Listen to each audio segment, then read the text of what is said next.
Hello friends, आप सभी को रिपब्लिक डे की ढेर सारी शुभकामनाएं। जैसा कि हम जानते हैं कि आज 26 जनवरी है और 26 जनवरी को हम लोग रिपब्लिक डे के तौर पे मनाते हैं। और 26 जनवरी को हम लोग रिपब्लिक डे के तौर पर इसलिए मनाते हैं क्योंकि इसी दिन हमारा कॉन्स्टिट्यूशन लागू हुआ था। 26 जनवरी 1950 में आज ही के दिन हमारा कॉन्स्टिट्यूशन लागू हुआ था, इसीलिए हम 26 जनवरी यानी 26 जनवरी को रिपब्लिक डे के तौर पे मनाते हैं। हमारा कॉन्स्टिट्यूशन, हमारी जो कॉन्स्टिट्यूएंट असेंबली थी, उसने 26 नवंबर 1949 को अडॉप्ट किया था, लेकिन उसे लागू 26 जनवरी 1950 को किया गया था।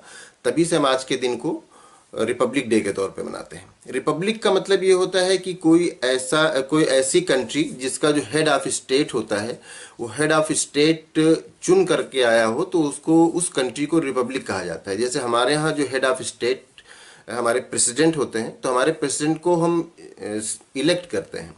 वो डायरेक्ट हो या इनडायरेक्ट हो, लेकिन वो पब्लिक उन्हें इलेक्ट करती है। तो जब उन्हें पब्लिक इलेक्ट करती है तो इसका मतलब ये है कि वो लोगों के द्वारा इलेक्ट होके वो हेड ऑफ स्टेट बनते हैं। वो ऐसा नहीं है कि पीढ़ी दर पीढ़ी, बहुत सारी कंट्रीज ऐसी हैं कि जहाँ पीढ़ी दर पीढ़ी होता है कि वो अगर कोई है प्रेसिडेंट तो फिर उसका बेटा बनेगा, फिर उसका बेटा बनेगा।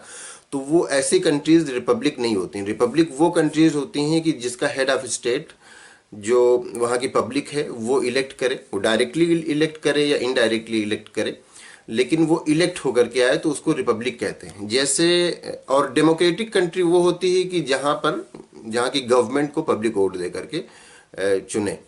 तो बहुत सारी कंट्रीज ऐसी हैं जो कि डेमोक्रेटिक तो हैं। आप ब्रिटेन का एग्जांपल लीजिए, वो डेमोक्रेटिक तो है, वहाँ की गवर्नमेंट जो होती है, वहाँ की पब्लिक इलेक्ट करती है, वोट दे करके वहाँ की पब्लिक इलेक्ट करती है, लेकिन वो रिपब्लिक नहीं है, क्योंकि वहाँ का जो हेड ऑफ स्टेट है, वहाँ के जो किंग या क्वीन है, वो इलेक्ट होके नहीं आते।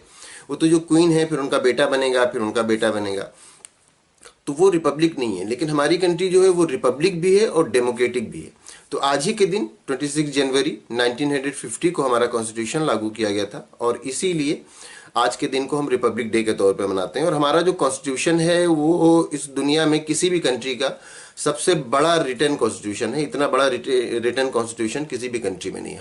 हमारा जो कॉन्स्टिट्यूशन था उसको पूरा तैयार होने में 2 ईयर 11 मंथ और 17 डेज लगे थे। मतलब 2 साल 11 महीने और 17 दिन लगे थे हमारे कॉन्स्टिट्यूशन को तैयार करने में।